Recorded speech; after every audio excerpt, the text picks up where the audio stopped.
নমস্কার বন্ধুরা, good morning সবাইকে। আশা করছি সকলে ভালো আছেন। আমার নতুন একটি ব্লগে আপনাদের সকলকে স্বাগত জানাই।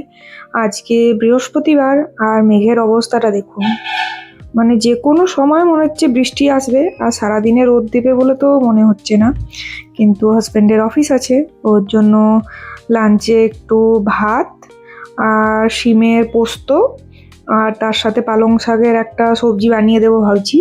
তো এখানে ভাতটা বসিয়ে দিয়েছি আর শিমটা এদিকে ভাজতে দিয়ে দিয়েছি। যদিও আমি শিম খুব একটা খাই না, আমার ভালো লাগে না। ওই শিমের যদি মিক্স ভেজ করা হয় তখন হয়তো একটু আধটু খেয়ে নিই। এখানে শিমটা ভাজতে দিয়েছি, তা করতে করতে ভাতটাও হয়ে গেছে। এবার মাঠটা গলিয়ে নেব, মানে শিমটাও ভাজা হয়নি অথচ আমার ভাত হয়ে গেছে। আসলে এই চালটা খুব বেশি দেরি লাগে না, ওই 5-7 মিনিটেই ভাত হয়ে যায়। তো এটা সুবিধা। আর আমি ওই পালং শাকের একটু সবজি রেখে দেবো, আর আমি আমার জন্য একটু প্রেসার কুকারে ভাত করে নেব। আমি আগেই বলেছি এই ভাতটা আমার খুব একটা সহ্য হয় না, আমার গলা জ্বালা করে। আর ওর যেহেতু অসুবিধা হয় না তাই ওকে এটাই বানিয়ে দিই। আর যেহেতু এটা একটু আতপ আতপ ভাব, ওই জন্য খুব বেশিক্ষণ যদি বেশি সেদ্ধ হয়ে যায়, ওই 90% সেদ্ধ হওয়ার পরেই নামিয়ে নিতে হয়।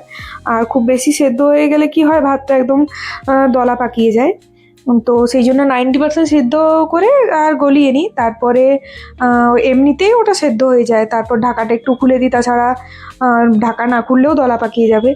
এখানে সিমটা আমার ভাজা হয়ে গেছে, আর উঠতেও একটু দেরি হয়ে গেছে। সকালে এত মেঘলা ওয়েদার বুঝতেই পারিনি। আর ওই কালকে সারা রাত বৃষ্টিও হয়েছে। এখানে পোস্তটা, তার সাথে একটু কাঁচা লঙ্কা বেটে নিয়েছি, এবার পোস্তটা দিয়ে দিলাম। এবার এটা হতে থাক, তা করতে করতে আমি ঘরের বাকি কাজগুলো করে নিই। এই যে গল্প করতে করতেই বৃষ্টি নামিয়ে দিল।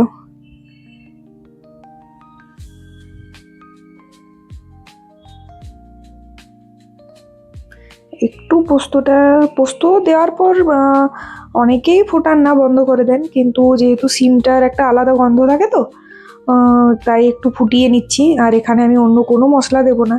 অনেকেই পোস্ততে খুব একটা বেশি মশলা দেন না, পোস্ত নিজস্ব একটা স্বাদ আছে, আমিও তাই করি। কিন্তু ওই শিমের জন্য একটু ভাজা জিরের গুঁড়ো দিয়ে দিলাম, এতে টেস্টটাও ভালো হয়। এখানে পোস্তটা আমার প্রায় হয়ে এসছে। ওদিকে আমি সবজিটাও ছকে নিয়েছি একটু রসুন দিয়ে। এবার এটা আমি একটু প্যাক করে নিই, তারপরে দুজনের জন্য ব্রেকফাস্ট বানাবো আর চা করব।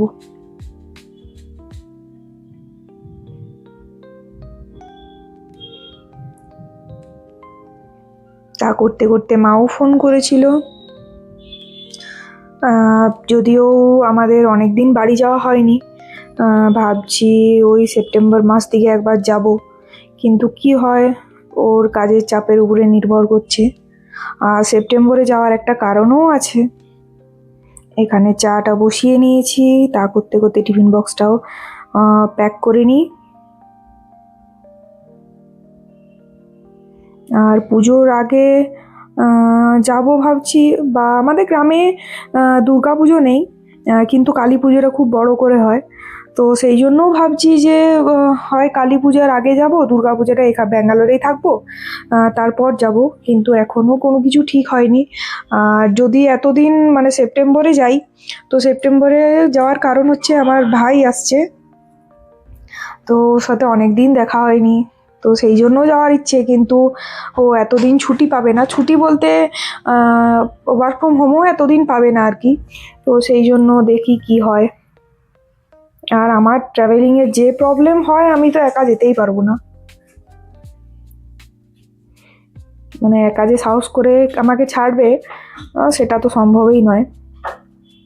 তো দেখি, এখনো ভাবনা চিন্তা চলছে কি হয়, কতদূর কি হয়। আর প্রথমত ব্যাঙ্গালোর থেকে আমাদের বাঁকুড়া দিকে ট্রেনের টিকিট করা তো মানে বাদেই দিলাম। এখন ফ্লাইটের টিকিটের এখন থেকেই প্রচুর, পুজোর আগে বলে প্রচুর দাম বেড়ে গেছে আর কি। তো সেই জন্য আমরা ভাবছি দুর্গাপূজাটা এইখানে কাটিয়ে দুর্গাপূজা জাস্ট শেষ হবে তারপর যাব। আবার একবার করে মনে হচ্ছে ভাইয়ের সাথে এতদিন দেখা হয়নি, দেখাও হবে না, তো সেটাও একটা ব্যাপার। এখানে আমি লাঞ্চ বক্সটা প্যাক করে নিয়েছি।